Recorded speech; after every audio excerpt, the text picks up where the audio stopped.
Hi everyone, today I'd like to do a quick demo of two modules I've coded and put on breadboards here. Firstly, we've got complicated wires that sits at the bottom. I just recently programmed this and wanted to go through how that works and show the implementation of how that's set up and showing that working correctly. And hopefully you'll agree that follows along with the game. And secondly, venting gas. This is one I did a little while ago and completely forgot to include on the update videos recently. So with that being an ED module, I thought I could demonstrate that at the same time as complicated wires. So what we'll do is we'll go through how we set the game up, how it's played, and show off the logic behind that before going on to some other things later on in the video. And we'll use the debugger to do that, so we can emulate those messages that the timer, which is in charge of managing the other modules, we can emulate those messages and make the modules react as they would if this was a real game, without the actual time pressures of having the timer running. So I'll send this first message, which just checks to see what is connected, which primes some of those modules to start to act. And then we'll send an initialize game command. So we've got that reply back from complicated wires with a lowercase I. And if we flick back to the serial monitor, we'll see the outputs here. So at the bottom, or near the bottom, there is a little table which shows the wires that are connected to this BOM. The top row is simply a row of numbers that tracks everything in one variable, so that's not very readable. So the other rows show us actually what we should expect. So that second row shows capital O if the LED is on and a dot if the LED is off. The next row down shows the colours of the wires, where you've got W for white, B for blue, and R for red, and a dash if that wire is not present. So you'll see that there are only 4 wires on this BOM. And the last row has whether there are asterisks or not for that wire. So we can have a quick note of that, and if this was real setup, these variables would be sent to the app, which would translate them back into the colours or if the asterisks there or not, and then the user could attach the correct wires, etc. So the next step in the setup is to actually do that and place the wires. So I'm not going to do that, I'm just going to use the wires that I've got here for brevity, but there is a quick check that we have to do first. So again, the next thing that the app would do is request that manual information to get the colours, etc. So you see the string of characters that don't make much sense to us, but again the app can translate. And then when the user thinks that they've done the right thing, they can press confirm manual. And we've got an M0, which means that the microcontroller doesn't agree with what's being done. Obviously can't see the colours of the wires, but it knows there should be 4 wires, and we've got 6 connected. So if we remove the first wire and the third wire, which is what the microcontroller has told us to do, and press confirm manual again, we should get an M1. So now the microcontroller is happy that the manual setup has been done correctly, and then the app will allow the rest of the manual setup to continue or for the game to be able to start. Otherwise, you cannot start that game if the manual setup hasn't been done. So the next thing that we need to do is not start the game, but for this module it needs an extra message. Let me find it. Send edgework.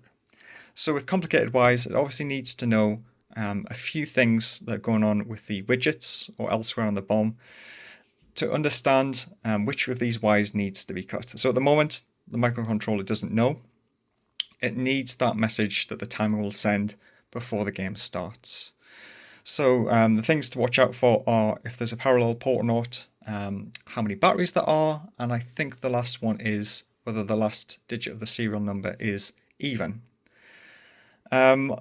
The message that's put in the debugger, when I click this in, says 0 to everything. So when I send that message, the complicated wires microcontroller will think that there are no parallel ports, no batteries, and the last digit of the serial is 0, which is even. So it will use those rules to determine whether or not each wire should be cut. So if I send this message now, that's been sent over, and we go back to the serial monitor, and that last row tells us X's for whether the wire should be cut, and lines for if it should not be cut. So we are missing the first and third wire already, so the second and fifth are the ones that we need to cut, and the fourth and sixth should not be cut. So that's for us, because obviously we aren't tracking the colours and we can't follow along with the manual, but that's what we need to do.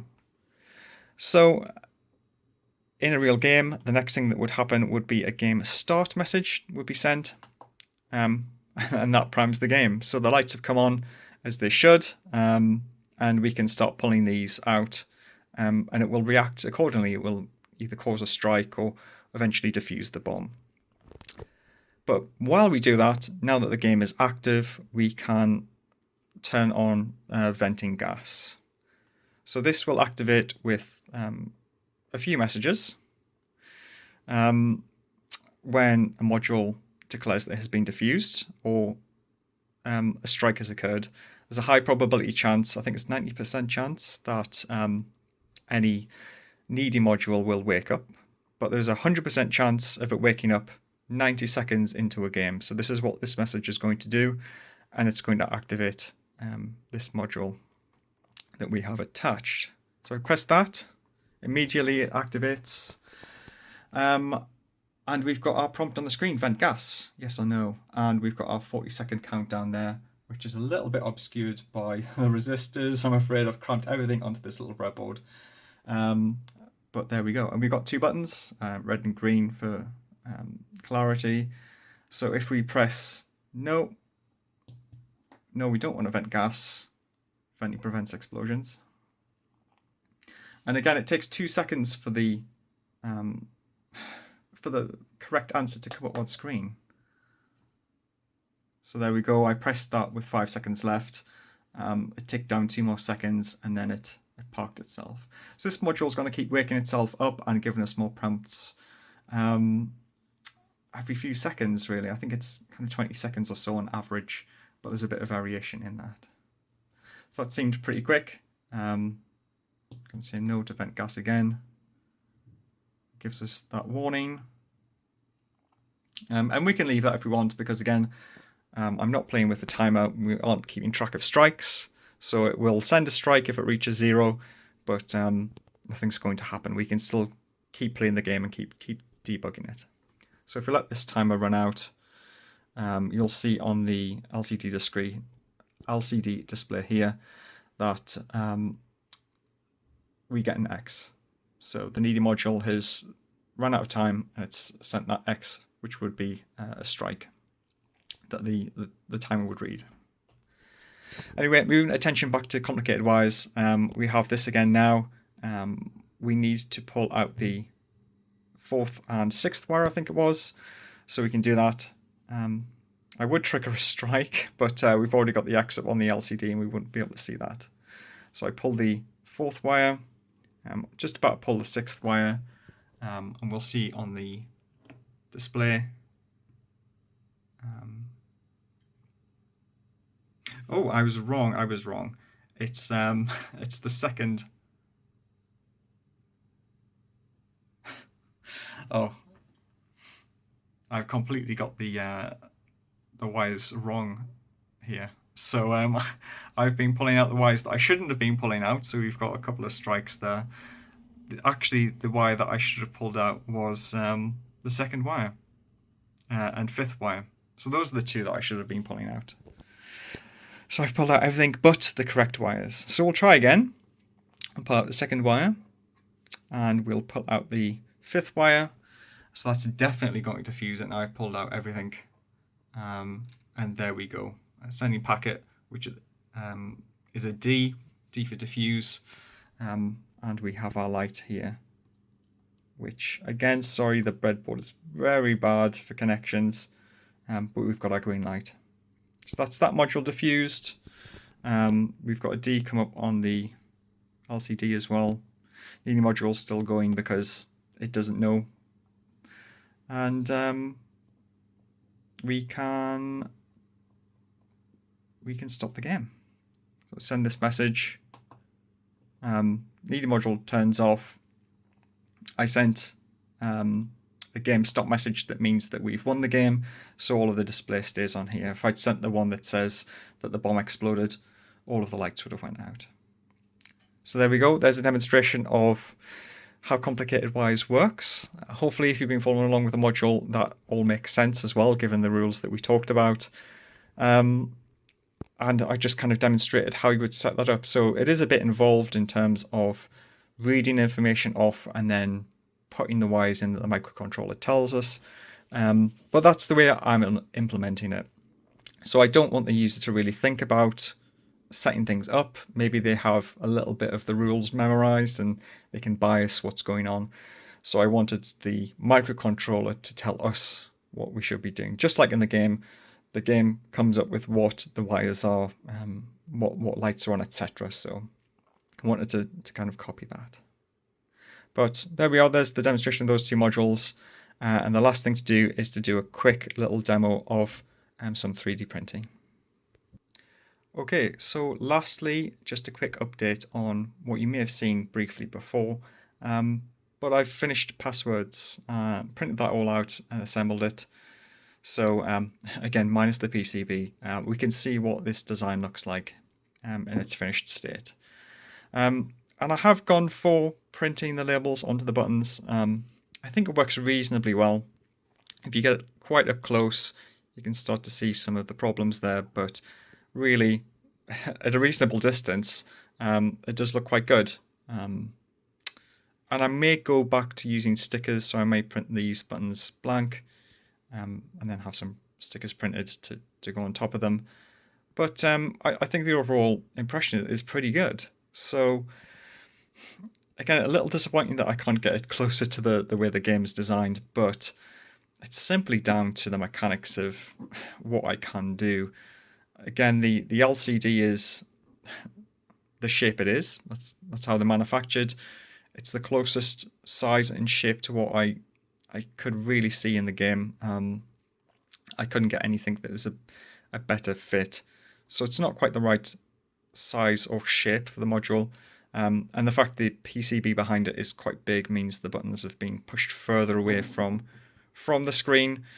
But overall, I don't think it's too bad. And one last little thing I might do is add some ribbon cable on the sides here by the big LCD, just to kind of emulate that look in the game. I think it looks like some kind of ribbon cable going to the display, so I might see if I can get something quite flat and thin, just to finish off that look. But otherwise, there's the box. I don't know if you can read that in the light. Kind of hard to manipulate this with one hand. None of the magnets or connectors are in again because the inside of the bomb is empty. There's no PCB. But that's that. And I have enough modules to complete one side of the bomb. I've got 5 printed plus the timer, which is a pretty nice looking milestone because when I pop all of these into the case, it looks absolutely brilliant. But now I've got to work on some other little bits and pieces to finish it off. I've got to do the outside of the bomb case, so looking at the widgets, how they're going to attach, and how to design that to pull that final look together. And also get some of these other modules that I've got on breadboards designed and CAD'd up so we can see what memory would look like, for example, and some of the other ones that are a bit trickier to do, like Morse, because I'd really like that little radio frequency dial in there to move. Not quite sure how to do that yet. Got a few ideas, but again, that's going to be a very tricky design challenge to do and print out, and for all of those pieces to work successfully. But still plenty for me to do. I don't think there's much in terms of the programming that I want to do. I think I've really achieved all of the low-hanging fruit at this point, and things like wire sequences is going to be tricky for the motor. Mazes and who's on first is probably going to rely on touch screens again. Well, not touch screens, but some square displays which are going to be very hard to get hold of. So in terms of getting the parts for that, it's going to be a bit of a showstopper for the moment. So I'm going to focus more on the design going forward, getting some more of those modules design printed, and hopefully get the whole BOM together. If I can get the widgets, the side panels of the BOM designed and printed, then we can really see how this is going to come together. But thanks for listening to that. Might be a little while for the next update because we've got the Christmas holidays coming up now. It's December, and again, I've kind of achieved all the low-hanging fruit, so the design's going to be harder and harder as it goes on. So that might mean less frequent updates. Not that they are particularly frequent, but that's just how it goes. So yeah, thanks again for listening. See you again soon, and have good holidays if I don't put out another video this month. Bye all.